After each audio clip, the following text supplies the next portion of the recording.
Team building looks fun. Shame it's just cheating.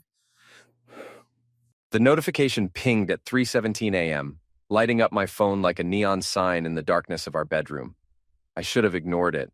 Should have rolled over and gone back to sleep like any normal husband would do. Instead, I grabbed the phone with the kind of dread that comes from knowing your world's about to shift sideways. Having the most amazing time in Cabo. Boss is treating the whole team so well. Weather's perfect. Miss you, honey. Camille's message sat there, all cheerful emojis and exclamation points. Real sweet except for one tiny problem. The location tag at the bottom read, Pine Ridge Ski Lodge, Vermont. I stared at that screen until my eyes burned. Either Cabo had suddenly developed a serious snow problem, or my wife of 7 years had developed a serious lying problem. My name's Elliot Harlow, Eli to everyone who matters, and I'm a construction estimator. Not the most glamorous job in the world, but it's taught me to pay attention to details. Details like how Camille had been working late 3 nights a week for the past 2 months, details like how she'd started going to the gym at 5 a.m., coming home with perfectly styled hair. Details like how our joint checking account had been bleeding money on restaurants I'd never been to. I'm 38 years old, built like the amateur boxer I used to be. Not tall, but solid. The kind of guy people underestimate until they realize I notice everything and forget nothing, especially when it comes to being played for a fool. The house felt different in that pre-dawn darkness. Our bedroom, with its carefully coordinated throw pillows and the wedding photos Camille had arranged just so, looked like a museum exhibit. The Happy Marriage, circa 2016 to 2023 inches. Everything perfect on the surface, everything rotten underneath. I padded downstairs to my home office, a cluttered mess of blueprints, coffee-stained notebooks, and half-finished projects that drove Camille crazy. She called it my man cave disaster zone. I called it the only honest room in the house. My laptop hummed to life, and I did what any suspicious husband in the digital age does. I started digging. Camille's social media had been scrubbed clean lately, but her friends weren't quite as careful. It took me 20 minutes to find what I was looking for on her best friend Tina's Instagram story. There was my wife, red dress clinging to her curves, grinding against some pretty boy in an expensive suit at what looked like a very un-Cabo-like ski lodge bar. The guy was Derek Sutter. I recognized him from Camille's company Christmas party, VP of something or other at her tech firm. The kind of guy who wore his gym membership like a badge of honor and talked about his Tesla like it was his firstborn child. I screenshot everything before it could disappear into the digital ether. My phone buzzed again. Another message from Camille. Going to bed early tonight. Long day of team building tomorrow. Love you. The timestamp showed 11:43 p.m. In the background of Tina's video, I could see a clock on the wall reading 2:15 a.m. I sat back in my creaky office chair and laughed. Actually laughed out loud in the darkness of my house. 7 years of marriage, and this was how it ended? With bad math and worse lying? Well, Cammy, I said to the empty room, using the nickname that used to make her smile, looks like your team building's going better than expected. The rage would come later. Right then, all I felt was a cold, calculating clarity. Camille thought she was playing chess while I was stuck playing checkers. She was about to learn that construction guys don't just build things. We also know how to tear them down. I opened a new browser window and started making a list. By 6 a.m., I had enough evidence to sink a battleship, let alone a marriage. Amazing what you can find when your wife thinks you're too stupid to look. Credit card statements showed a pattern going back 3 months. Expensive dinners at restaurants across town, hotel charges for business meetings, spa treatments that Camille had never mentioned. The real kicker, she'd been using our joint account to pay for lingerie from a boutique that specialized in what their website called intimate encounters. I was still sitting in my office when my phone rang. Stan Kowalski, my best friend since high school, and the only guy I trusted to tell me the truth, even when it hurt. Jesus, Eli, you sound like hell, he said instead of hello. What's wrong? Camille's cheating on me. Silence stretched between us for a long moment. Stan worked construction, too, had been married to his high school sweetheart for 15 years. He understood the weight of those words. You sure? I'm sure. What do you need? That's why Stan was my best friend. No questions about whether I was jumping to conclusions, no advice about working things out. Just, what do you need? Help, I said. And maybe a beer later. You got both. I'll swing by after work.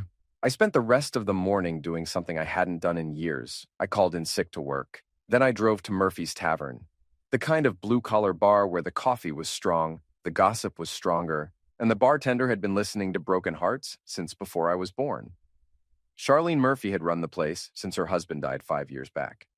She was 60-something, tough as old leather, and knew everyone's business in our small Massachusetts town. More importantly, she liked me, and had never warmed up to Camille. "Little early for drinking, even for you, Eli," she said as I slid onto a bar stool. "Coffee's fine. I need to ask you something." She poured me a mug of coffee that could strip paint and waited. "Camille been in here lately?" Charlene's expression didn't change, but something shifted behind her eyes. "Why?" "Because she's supposed to be in Cabo with her boss, but I've got reason to think she's lying." "She's been in here," Charlene said carefully. "3 times in the last month, always with that pretty boy from her work. Derek something. Sutter. That's the one. They weren't discussing quarterly reports, if you know what I mean." I knew what she meant. "You remember when?" "I remember everything, honey, especially when someone's husband is getting played." She disappeared into the back office and returned with a receipt book. February 15th, March 3rd, and March 18th. Always ordered the same thing. 2 glasses of our most expensive wine and the cheese plate. Always paid with a card that said Harlow on it. My card. She'd been using my money to wine and dine her boyfriend. "Thanks, Charlene." "Eli?" She reached across the bar and squeezed my hand. "Whatever you're planning, be smart about it. That girl's got a mean streak, and she's not as dumb as she acts."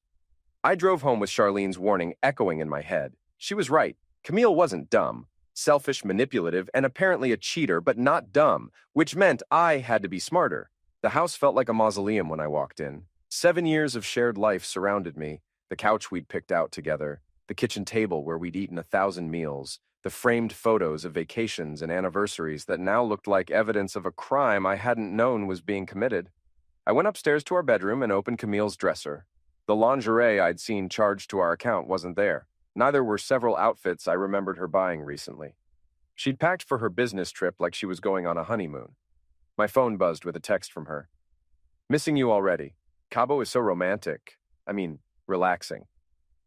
I stared at that message for a long time. She was actually taunting me now, probably lying in bed with Derek, getting off on the idea that stupid Eli back home had no clue what was happening. I typed back, "Miss you too. Have fun with your boss." Then I opened my laptop and started phase 2 of my investigation. Stan showed up at 7 with a 6-pack of beer and the kind of grim expression that meant he'd been thinking about my situation all day. "So," he said, settling into my kitchen chair, "how bad is it?" I showed him everything, the location discrepancies, the credit card charges, the photos from Tina's social media, Charlene's receipts. Stan went through it all with the methodical attention of a man who'd spent 20 years reading blueprints. "This is bad, Eli." "I know. No, I mean, this is organized bad. She's been planning this for months." I cracked open a beer and took a long pull. "Yeah, I figured that out too." "What are you going to do?" That was the million-dollar question. I could confront her when she got back, demand a divorce, split everything 50-50 and walk away. That was the mature adult thing to do. It was also exactly what she was expecting. "I'm going to make her regret it," I said. Stan raised an eyebrow. "Legally?" "Of course, legally. I'm not going to jail over this." "Good. Because I've got kids to feed and I can't be your cellmate." We spent the next 2 hours going through my options. Stan had been through a nasty divorce himself before he met his current wife, so he knew the drill. Document everything. Secure the assets. Prepare for war. "The house is in both names," I said, "but I've been making the mortgage payments from my account for the last 3 years." "Joint checking?" "She's got her own account for her salary. The joint account is mostly my money going in, her expenses going out." "Credit cards?" "2 joint cards, both in my name primarily. She's an authorized user." Stan grinned for the first time since he'd arrived. "Eli, my friend, you might not be as screwed as you think." We were interrupted by a knock at the door. I looked through the peephole and saw Mike and Jennifer Chen, a couple we'd been friends with for about 3 years. They lived 2 streets over in one of the newer developments, and we'd fallen into a pattern of backyard barbecues and game nights. "Hey guys," I said, opening the door. "What's up?" Mike looked uncomfortable. Jennifer looked angry, not a good combination. "We need to talk," Jennifer said, pushing past me into the living room. Stan started to get up, but I waved him back down. Whatever this was about, I had a feeling I was going to need a witness. Okay, I said. Talk. We know about Camille, Mike said. For a second, I thought they meant the cheating. Then I saw Jennifer's expression and realized this was something else entirely. What about Camille? Don't play dumb, Eli, Jennifer snapped. We know what she's been saying about us. I genuinely had no idea what they were talking about. I'm not playing anything. What has she been saying? Mike and Jennifer exchanged glances. She told half the neighborhood that we stiffed you on payment for the deck work you did last summer. I stared at them. I'd built a deck for them in July, a side job that had taken me 3 weekends. They'd paid me in full, in cash, the day I finished. She said, what? She's been telling everyone that we owe you $2,000 and that we're avoiding you, Jennifer said. Sarah Martinez asked me about it at the grocery store yesterday. She said Camille told her we were the kind of people who take advantage of friends. The pieces clicked into place. Camille had been systematically poisoning my friendships, probably setting up her exit strategy. When she left me for Derek, she wanted to make sure I'd be isolated, that our mutual friends would see me as the sufferer of deadbeat friends rather than a cheated-on husband. That's complete BS, I said. You paid me in full. I've got the receipt. We know that, Mike said. But half the neighborhood doesn't, and frankly, we're pissed off that you let her spread lies about us. I didn't let her do anything. I didn't even know she was doing it. Right, Jennifer said. Just like you don't know she's been telling everyone that Stan's been borrowing tools from you and never returning them. Stan's beer can crumpled in his grip. She said, what? Or that the Henderson's dog keeps getting into your yard because they're too cheap to fix their fence, even though you've asked them nicely 3 times. I felt like I was in some kind of alternate reality. None of that is true. We know it's not true, Mike said. But the question is, why is your wife trying to turn the whole neighborhood against your friends? I looked at Stan, who was staring at me with a mixture of anger and understanding. Because she's leaving me, I said, and she wants to make sure I don't have anyone to turn to when she does. The room went quiet. Jennifer's anger faded into something that looked like sympathy. Oh, Eli, she said. I'm sorry. How long has this been going on? Couple of months, Mike said. We thought you knew. We thought maybe you were having money problems and were embarrassed about it. No money problems, just a wife problem. We talked for another hour. Mike and Jennifer filled me in on the scope of Camille's campaign. She'd been methodically working through our social circle, planting seeds of doubt about my reliability, my financial situation, my character. By the time she left me, I'd be the guy whose friends had all abandoned him, rather than the guy whose wife had cheated on him. It was actually brilliant, in a sociopathic kind of way. After Mike and Jennifer left, Stan and I sat in my kitchen drinking beer and contemplating the wreckage of my social life. She's good, Stan said finally. Yeah, but she made one mistake. What's that? Stan grinned, and it wasn't a nice expression. She forgot that construction guys talk to each other, and now we know what she's been up to. He was right. Camille had been playing a long game, but she'd underestimated the target. She thought she was dealing with some dumb blue-collar guy who'd roll over and take whatever she dished out. She was about to learn otherwise. Camille came home on Sunday afternoon, rolling her suitcase through the front door like she was returning from an actual business trip. She looked good, relaxed, glowing, like a woman who'd spent 3 days being pampered by her lover instead of sitting through corporate team-building exercises. Honey, I'm home, she called out, her voice bright with fake cheer. I was waiting in the living room, laptop open, printed evidence spread across the coffee table like a poker hand I was about to play. How was Cabo? I asked. She froze for just a second. Not long enough for most people to notice, but I was watching for it. Amazing, she said, recovering quickly. The resort was incredible. I got so much sun. She gestured to her face, which did indeed show the faint lines of ski goggles rather than sunglasses. That's weird, I said conversationally, because your phone says you were in Vermont. The color drained from her face, but she rallied. Camille had always been quick on her feet. That's impossible. The GPS must have been glitchy. I turned my laptop around so she could see the screen. Tina's Instagram story was paused on a frame showing Camille wrapped around Derek Sutter. Both of them clearly visible. Both of them clearly not in Mexico. Glitchy GPS, huh? Camille stared at the screen for a long moment. I watched her calculate her options, saw the exact moment she decided to go on the offensive instead of defensive. You were spying on me? I was trying to figure out why my wife was lying to me. I wasn't lying. Camille, there's a clock in the background of this video. It says 2:15 a.m. You texted me at 11:43 saying you were going to bed early. She moved to the couch, her movements sharp and angry. Fine. Yes, we went to Vermont instead of Cabo. The company changed the location at the last minute. And you didn't think to mention that? I didn't want you to worry about the change in plans. I pulled out the credit card statements. What about these charges? Expensive dinners, hotel rooms, lingerie, business expenses. At La Petite Coquette? That's a Zex shop, Camille. Her mask finally slipped. The sweet, apologetic expression vanished, replaced by something cold and calculating. What do you want me to say, Eli? I want you to tell me the truth. Fine. You want the truth? She stood up, hands on her hips, chin raised in defiance. The truth is that I'm tired of being married to someone who has no ambition. I'm tired of living in this crappy house in this crappy neighborhood with a man who thinks building other people's dreams is the same as having his own.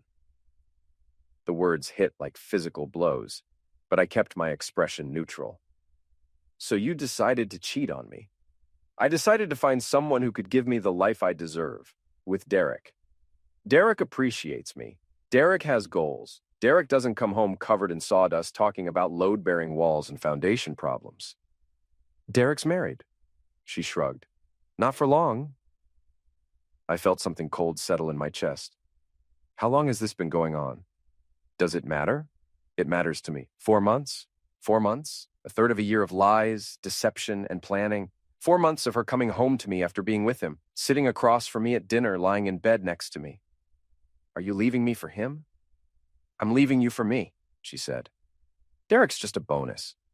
I nodded slowly, like I was processing this information, like I was the hurt, confused husband trying to make sense of his world falling apart. What happens now? Now, you accept that this marriage is over. We split everything 50-50, and we both move on with our lives. 50-50. That's how divorce works, Eli. I closed my laptop and gathered up the printed papers.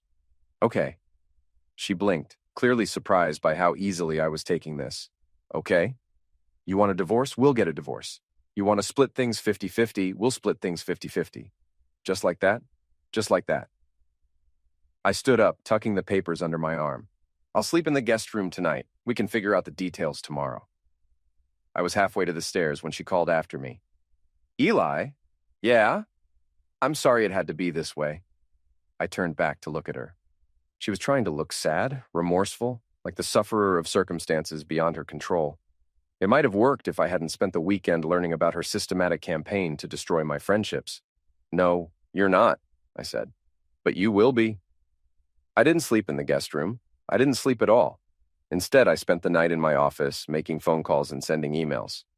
By morning, I had appointments with 3 different lawyers, a meeting with my bank, and a consultation with a private investigator who specialized in divorce cases.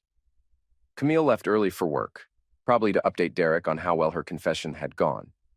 She'd played it perfectly, the remorseful wife who'd found love elsewhere, willing to split everything fairly and move on with dignity. She probably thought I was upstairs crying into my pillow. My first stop was the bank. I'd been doing business with First National for 15 years, and my account manager, Patricia Williams, knew me well enough to skip the small talk when she saw my expression. What can I do for you, Eli? I need to understand my options regarding joint accounts. Patricia's expression grew carefully neutral. Are we talking about divorce? We're talking about protecting assets from someone who's been using them fraudulently.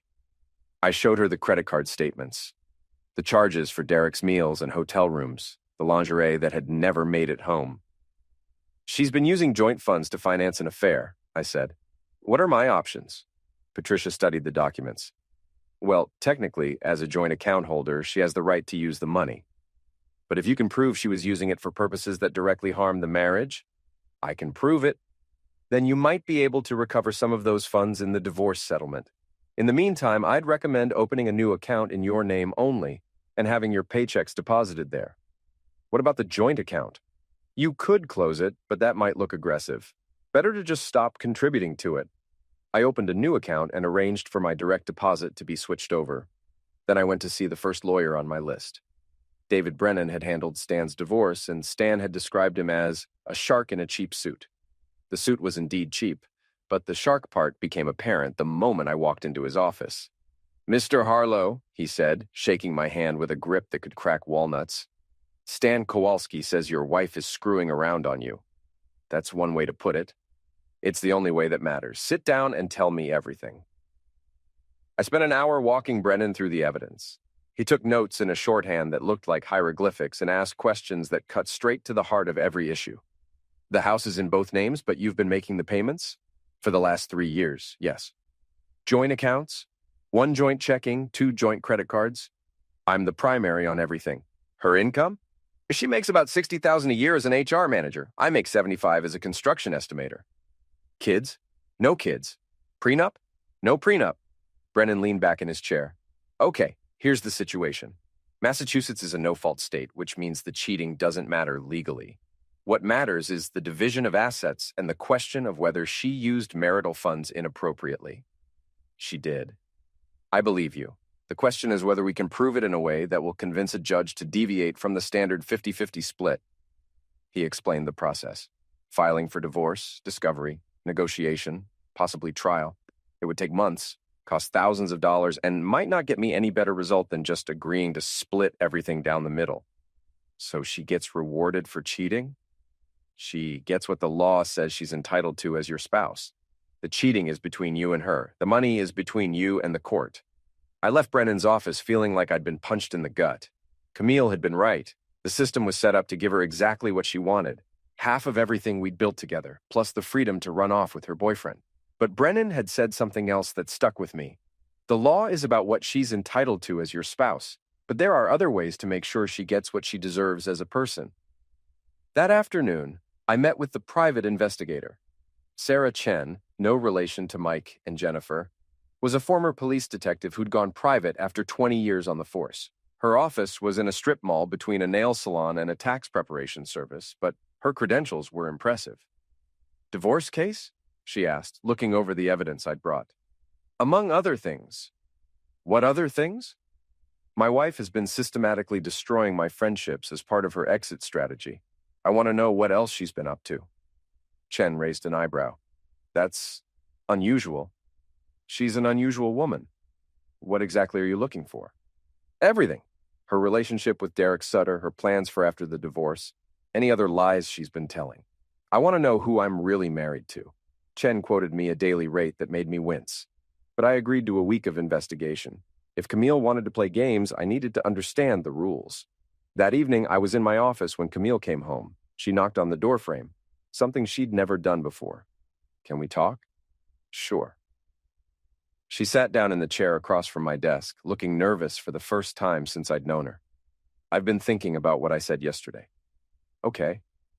"I was angry and hurt, and I said some things I didn't mean." I waited. "The truth is, I do love you, Eli. I've just been feeling trapped, like we were growing apart." "So you decided to grow closer to Derek." She flinched.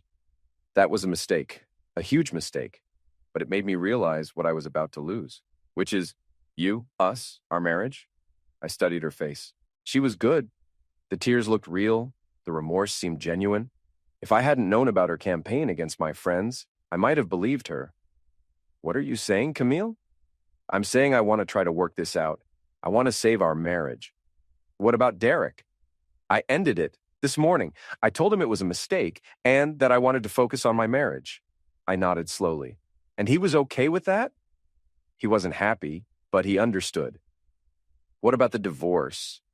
"We don't have to get divorced. We can go to counseling, work through our problems, start over." She reached across the desk and took my hand. "I know I hurt you, and I know it's going to take time to rebuild trust, but I'm willing to do the work if you are." I looked down at our joined hands. Her wedding ring caught the light from my desk lamp, the same ring I'd saved for 3 months to buy 7 years ago. "I need time to think about it," I said. "Of course, take all the time you need." She squeezed my hand and left me alone in my office. I sat there for a long time, staring at the door she'd closed behind her. Then I picked up my phone and called Sarah Chen. "It's Eli Harlow. I need you to add something to your investigation." "What's that?" "Find out if Derek Sutter's wife knows about the affair." Sarah Chen called me 3 days later with a report that made my blood boil. "Your wife lied to you," she said without preamble. "About what specifically?" everything. She didn't break up with Derek Sutter. If anything, they're getting more serious. They looked at 3 apartments together yesterday, all in the same upscale complex where he's planning to move after his divorce. His divorce? His wife filed 2 weeks ago. Apparently, this isn't Derek's first affair, just his most serious one. Mrs. Sutter hired her own investigator 6 months ago. I was sitting in my truck in the parking lot of a job site, and I had to grip the steering wheel to keep my hands from shaking. What else? Your wife has been meeting with a divorce attorney, not to stop the process, to speed it up. She's planning to file next week. Why the performance about wanting to save our marriage? Best I can figure, she's buying time to hide assets. She opened a new bank account last month and has been moving money into it. Small amounts, nothing that would trigger automatic notifications, but it adds up. How much? About $8,000 so far. $8,000. Money from our joint account, money I'd earned, being squirreled away to fund her new life with Derek. There's more, Chen said. She's been telling people at work that you're emotionally abusive, setting up a narrative for the divorce. Emotionally abusive how? Controlling her finances, isolating her from friends, making her account for her time. Classic misuser behavior, according to her. The irony was staggering. She was accusing me of doing exactly what she'd been doing to me. Can you prove any of this? I've got photos of her and Derek apartment hunting, bank records showing the money transfers, and a recording of her talking to a coworker about your supposed misuse. A recording? She made the mistake of having that conversation in a restaurant. I was at the next table. I closed my eyes and tried to process what I was hearing. The woman I'd been married to for 7 years, the woman I'd loved and trusted and built a life with, was a complete stranger.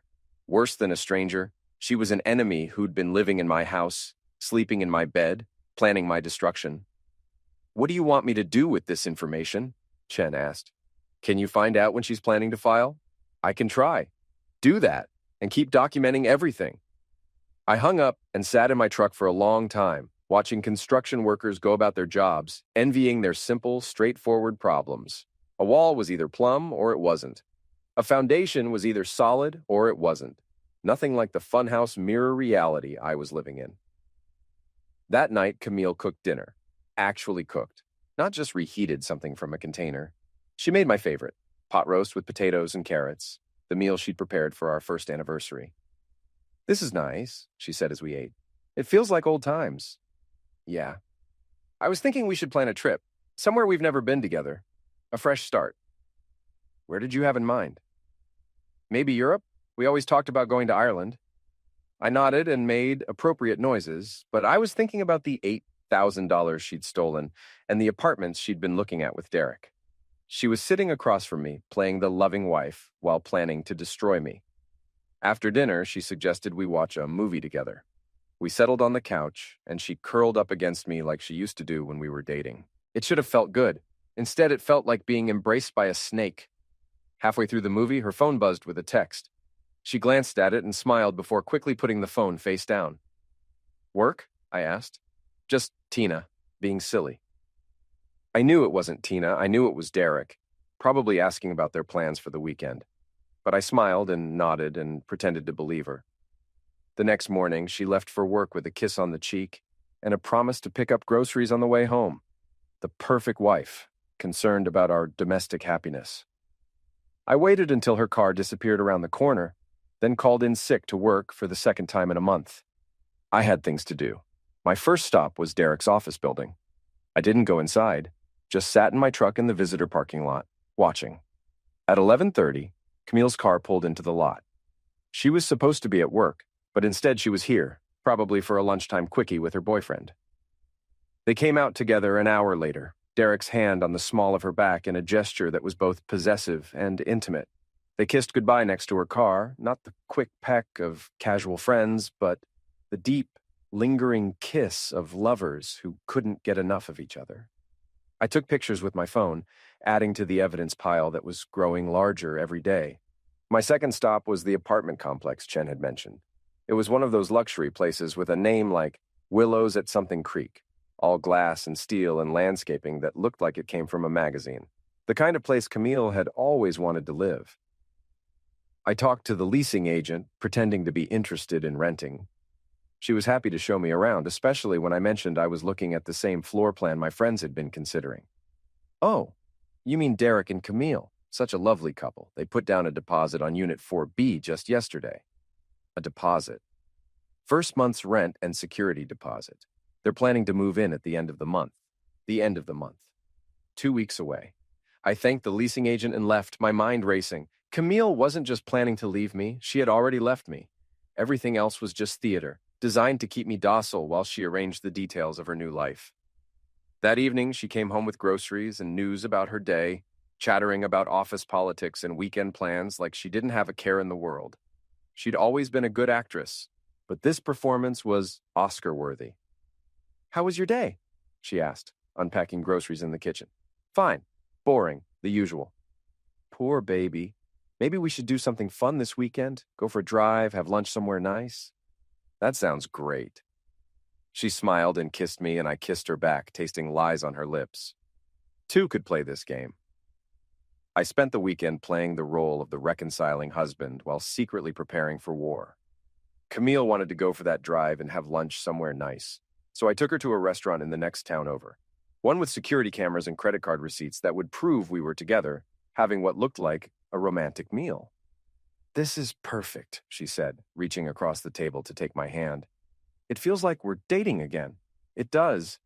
"I'm so glad we're working things out, Eli. I was scared I'd ruined everything." The sincerity in her voice was breathtaking. If I hadn't known about Derek, about the apartment, about the stolen money, I would have believed every word. "We all make mistakes," I said. "Not like this. What I did was unforgivable." "But I'm forgiving you." She squeezed my hand, tears gathering in her eyes. "I don't deserve you." On that, at least, we agreed. Monday morning, Sarah Chen called with the information I'd been waiting for. "She's filing tomorrow," Chen said. "Her lawyer has all the paperwork ready." "What's the timeline?" "She'll serve you with papers probably Wednesday or Thursday. Based on what I overheard, she's planning to move out this weekend while you're supposedly at work." "Supposedly? She thinks you're working a Saturday job site. She's been checking your schedule." I wasn't working Saturday. I told her I was to see how she'd react, and apparently she'd reacted by planning her escape for that exact day. "What else do you have?" "Everything you asked for. Photos, bank records, recordings, witness statements. Enough to prove she's been lying about everything." "Good. I'm going to need all of it." I hung up and called David Brennan. "I need to file for divorce," I said. "Today." "What's the rush?" "She's planning to file tomorrow. I want to beat her to it." "That's not necessarily—" "I also want to freeze all joint assets and request exclusive use of the marital home." Brennan was quiet for a moment. "What's happened, Eli?" I told him about Chen's investigation, about the stolen money and the secret apartment and the lies about reconciliation. "Jesus," he said when I finished. "She's been playing you like a violin. Can we stop her?" "We can try. Bring me everything you've got and I'll file an emergency motion this afternoon." I spent the rest of the day at Brennan's office, going through evidence and preparing documents. By 5 p.m., we'd filed for divorce, requested a restraining order preventing Camille from accessing joint accounts, and asked for exclusive use of the house pending the divorce settlement. "The hearing is scheduled for Friday morning," Brennan said. "Until then, don't let on that you know what she's planning." "What if she tries to serve me with papers first?" "She can't. Once our filing is registered, her lawyer will be notified. She'll know the game is up." I went home that evening feeling like I was walking into a minefield. Camille was in the kitchen making dinner and humming to herself. She looked happy, relaxed, like a woman whose plan was coming together perfectly. "How was work?" she asked, kissing me on the cheek. "Long day, lots of paperwork." "Well, dinner's almost ready. I made that chicken thing you like." We ate dinner and watched TV, and she curled up against me on the couch like she had the week before. The perfect wife, savoring her last few days of deception. At 10 p.m., her phone rang. She glanced at the caller ID and frowned. "I should take this," she said, stepping into the kitchen. I could hear her voice, but not her words. The conversation was short and sharp, ending with what sounded like, "That's impossible." She came back into the living room looking shaken. "Everything okay?" I asked. "Fine, just work stuff." But it wasn't fine. Her lawyer had just told her that I'd filed for divorce first.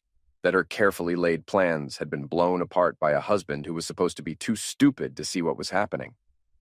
She went to bed early, claiming a headache. I stayed up, waiting. At 11:30, I heard her get up and go into the bathroom. Then I heard the sound I'd been expecting, her phone dialing. I crept to the bottom of the stairs and listened. Can't believe this is happening. He knows everything. The bank accounts are frozen. What are we going to do? Derek's voice was too quiet for me to make out, but I could hear the panic in Camille's responses. I can't get to the money. The lawyer says we need to wait. This wasn't supposed to happen.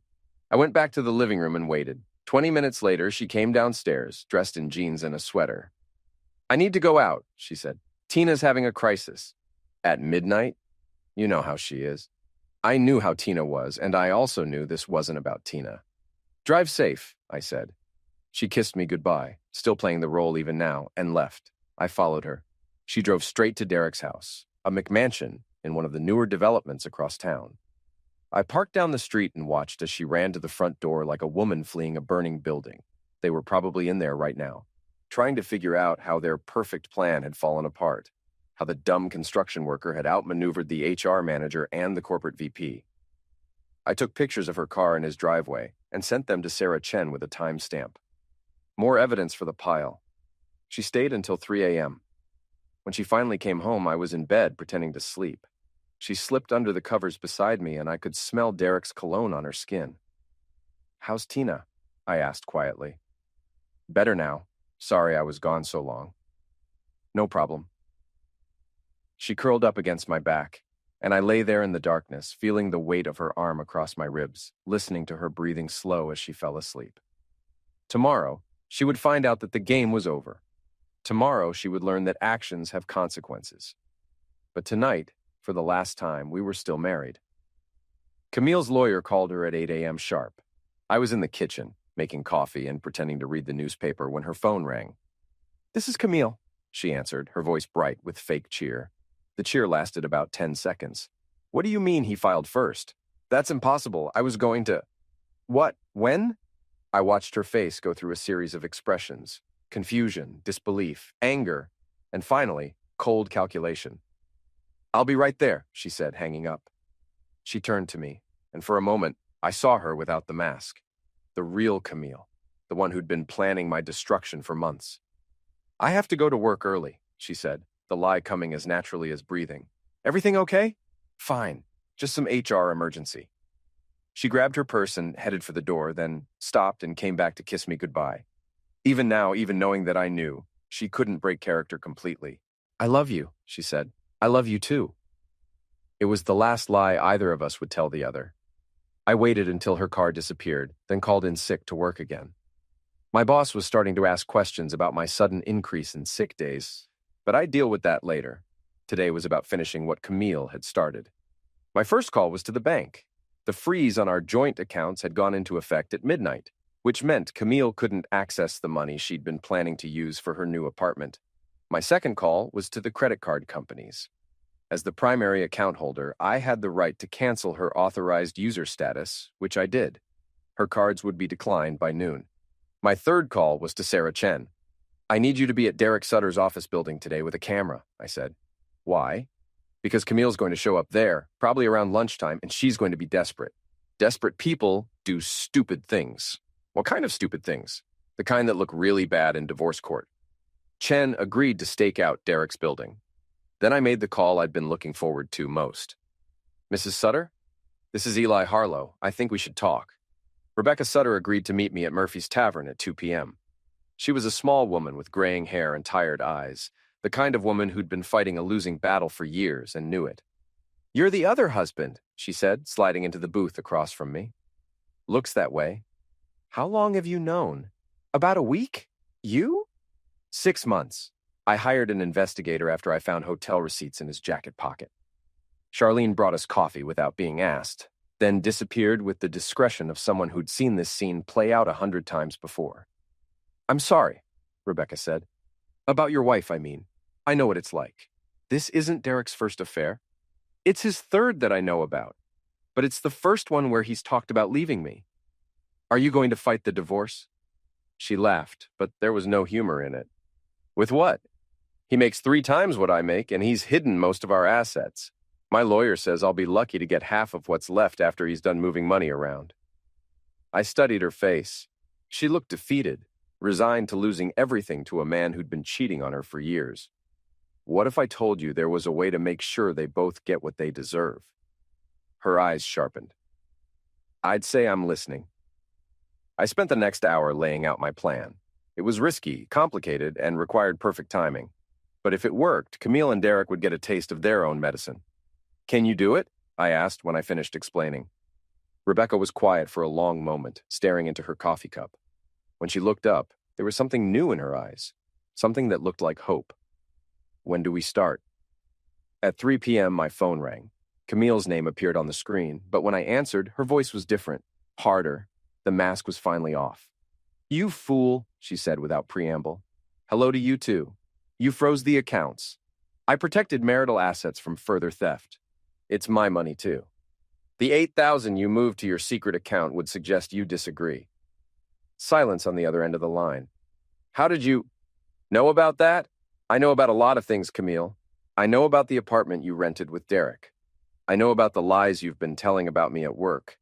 I know you were planning to file for divorce tomorrow and disappear this weekend. More silence. I also know you didn't break up with Derek like you claimed. In fact, I'm guessing you're with him right now trying to figure out how to salvage your plan. You don't know anything. I know you're scared. I know your credit cards are canceled and your escape fund is frozen. I know Derek's wife is taking him for everything he's worth, which means he can't afford to support you in the style you were expecting. This isn't over, Eli. You're right. It's not. The hearing is Friday morning. I'll see you there. She hung up without saying goodbye. At 4 p.m., Sarah Chen called with a report that made me smile for the first time in weeks. You were right about them doing something stupid, she said. They had a screaming match in the parking lot of his office building. She was crying, he was yelling, and about 50 people got to watch the whole thing. Did you get pictures? I got video, complete with audio of him calling her a psycho witch and her throwing her purse at his head. Perfect. There's more. Security came out and asked them to leave. Apparently, Derek's boss was not amused by the public display. Things were falling into place exactly as I'd hoped. Camille and Derek had spent months planning their perfect exit strategy, but they'd made one crucial mistake. They'd underestimated their targets. That evening, Camille came home looking like she'd been hit by a truck. Her makeup was smeared, her hair was disheveled, and her eyes were red from crying. We need to talk, she said. I'm listening. This has gone too far. We can work something out, just the two of us. We don't need lawyers and courts and all this drama. What did you have in mind? I'll take half the house value and half the savings. You can keep everything else.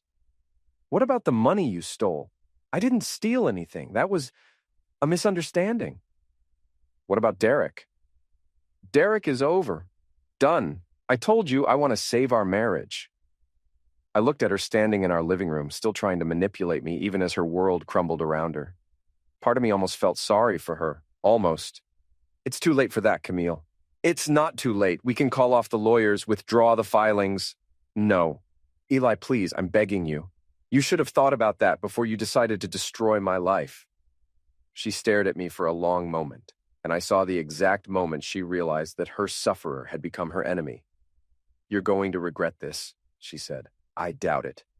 She went upstairs to pack, and I let her. There was nothing left in this house that belonged to both of us anymore. The divorce hearing was scheduled for 9 a.m. on Friday morning. I arrived at the courthouse at 8:30 with David Brennan and a box full of evidence that would have made a prosecutor weep with joy. Camille showed up 10 minutes later with her lawyer, a sharp-dressed woman named Patricia Hayes, who had a reputation for eating opposing parties alive. They looked confident, prepared for battle. They had no idea what was coming. Judge Margaret Walsh was a no-nonsense woman in her 60s who'd been handling family court cases for 20 years. She'd seen every trick, heard every lie, and had zero patience for games. This is a hearing on Mr. Harlow's emergency motion for asset protection and exclusive use of the marital home, she began. Mr. Brennan, you may proceed. Brennan stood and launched into our case with the precision of a surgeon. He laid out the evidence of Camille's affair, her financial deception, her campaign to isolate me from friends, and her plans to disappear with marital assets. Your Honor, Mrs. Harlow has systematically looted the marital estate while conducting a months-long affair and planning to abandon the marriage. She has stolen $8,000, used joint credit cards to finance her affair, and attempted to manipulate the divorce process through deception and delay tactics. Hayes objected repeatedly, but the evidence was overwhelming. Bank records, credit card statements, photographs, witness testimony, we had it all. Furthermore, Your Honor, Brennan continued, Mrs. Harlow has engaged in a campaign of defamation against my client, telling neighbors and coworkers that he is financially irresponsible and emotionally abusive. She has systematically destroyed his reputation in preparation for this divorce. That's ridiculous, Camille whispered to her lawyer, but loud enough for the judge to hear. Judge Walsh fixed Camille with a stare that could have frozen hell. Mrs. Harlow, you will have your chance to respond. Until then, please remain silent. Hayes tried to salvage the situation when her turn came, painting Camille as a sufferer of an unhappy marriage who'd made mistakes but didn't deserve to be financially punished for them. Your Honor, while my client acknowledges that she made poor choices, Mr. Harlow's response has been vindictive and excessive. Freezing all marital assets leaves Mrs. Harlow unable to secure housing or even basic necessities. She secured housing, Brennan interjected. She put a deposit down on a luxury apartment with her boyfriend using stolen marital funds. Hayes looked like she'd been slapped. Clearly, Camille hadn't mentioned that detail. Judge Walsh reviewed the evidence for what felt like an eternity. Finally, she looked up. I've seen a lot of ugly divorces in my time, but this case is particularly troubling. Mrs. Harlow, your conduct has been not just unfaithful, but calculated and cruel. You have stolen marital assets, lied under oath. Yes, your deposition contained several provable falsehoods, and engaged in a systematic campaign to damage your husband's reputation and relationships. Camille's face went white. Therefore, I am granting Mr. Harlow's motion in its entirety. All joint assets will remain frozen until trial, with the exception of funds necessary for basic living expenses, which will be distributed equally. Mr. Harlow will have exclusive use of the marital home. Mrs. Harlow, you have until Sunday evening to remove your personal belongings. Your Honor, Hayes began, my client has nowhere to go. Your client should have thought of that before she put a deposit down on an apartment with her boyfriend. This hearing is adjourned. Camille was crying as we left the courtroom, but they weren't tears of sadness. They were tears of rage. This isn't over, she hissed at me in the hallway. I'll take you for everything you're worth. Good luck with that, I said. But I wasn't done yet. That afternoon, I met Rebecca Sutter at a coffee shop downtown. She looked different than she had earlier in the week, stronger, more determined. How did it go? She asked.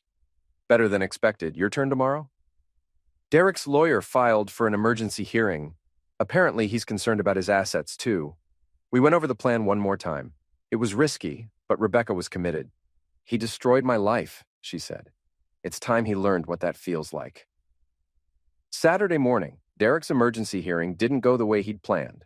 Rebecca's lawyer presented evidence of Derek's affair with Camille, his pattern of financial deception, and his attempts to hide assets from the marital estate. But the real bombshell came when Rebecca took the stand. Your Honor, she said, her voice steady and clear, I want the court to know that I have recordings of my husband and Mrs. Harlow discussing their plans to defraud both of their spouses. The courtroom went silent. They thought I was asleep, but I heard them planning how to hide money, how to make their spouses look bad in court, how to manipulate the system to get what they wanted. I recorded everything. Derek's face went gray as Rebecca's lawyer played the recordings. Derek and Camille's voices filled the courtroom, discussing their affair, their financial schemes, and their contempt for their stupid spouses who would never figure it out. The judge was not amused. Derek lost everything. The house, the savings, the retirement accounts, all of it went to Rebecca. He was left with his car, his clothes, and a massive legal bill. More importantly, the recordings would be admissible in my divorce case, proving that Camille had committed perjury and engaged in conspiracy to defraud. Sunday evening, I watched from my living room window as Camille loaded her belongings into a rental truck. She'd been staying at Tina's house since Friday, but Tina had apparently grown tired of housing a friend who'd lost all her money and most of her mind. Derek came to help her load boxes, but they weren't the happy couple anymore. They moved around each other like strangers, their dream of a perfect life together shattered by the reality of being broke and unemployed. Yes, unemployed. Derek's company had fired him on Friday afternoon, citing his unprofessional conduct and the negative publicity surrounding his divorce. Camille's firm had placed her on administrative leave pending an investigation into her use of company resources for personal matters. As the truck pulled away, I felt something I hadn't expected. Relief. Not satisfaction, not victory. Just relief that it was finally over. My phone rang. It was Stan. "How you holding up?" he asked. "Better than expected." "Good, because me and some of the guys are heading to Murphy's for a beer. You interested?" I looked around my empty house, my quiet home, my peaceful sanctuary. "Yeah," I said, "I'm interested." # epilogue, 6 months later. The final divorce decree came through on a Tuesday in October. I got the house, 70% of our joint assets, and an order requiring Camille to pay back the money she'd stolen. She got her personal belongings, her car, and a valuable lesson about the consequences of betrayal. Derek and Camille broke up 3 weeks after they lost everything. Turns out, their love wasn't strong enough to survive poverty and public humiliation. Derek moved back in with his mother. Camille moved to another state, supposedly to start fresh. Rebecca Sutter used her divorce settlement to open a small business, a consulting firm that helps other women navigate difficult divorces. She's doing well, and we stay in touch. Turns out we make a good team. I kept working construction, kept living in my house, kept drinking at Murphy's Tavern. The difference was that now I could enjoy all of it without the constant undercurrent of deception and manipulation that had poisoned my marriage. Mike and Jennifer Chen apologized for believing Camille's lies about me. So did most of my other neighbors, once the truth came out. Small towns love a good scandal, but they also respect someone who stands up for themselves. Stan never said, "I told you so," even though he'd never liked Camille. That's what good friends do. I never remarried, never even dated seriously. Maybe I will someday, but for now, I'm content with my quiet life, my honest work, and my real friends. Sometimes I think about Camille and wonder if she learned anything from what happened. Probably not. People like her rarely do. They just find new sufferers and start the cycle over again. But that's not my problem anymore. I was in Murphy's Tavern last week when Charlene asked me if I ever regretted how things turned out. "Do you miss her?" she asked, polishing a glass with the methodical precision of someone who'd been doing it for 30 years. I thought about it for a moment, really considered the question. "I miss who I thought she was," I said finally. "But I don't miss who she actually was." "That's the difference between love and attachment," Charlene said. "Love is about the person. Attachment is about the idea of the person." She was right. I'd been attached to the idea of Camille, the loving wife, the partner, the woman who shared my dreams and my bed. But the real Camille, the one who could lie to my face while planning my destruction, the one who could steal my money and poison my friendships and sleep next to me every night for months while betraying everything we'd built together. I didn't miss her at all. I raised my beer in a mock toast. Here's to finding out who people really are. "Amen to that," Charlene said. Outside, it was starting to snow, the first real snowfall of the season. I finished my beer, said goodbye to Stan and the other guys, and drove home through the quiet streets of my small town. My house was warm and peaceful, filled with the comfortable silence of a man who had nothing to hide and no one to lie to. I made myself dinner, watched some TV, and went to bed early.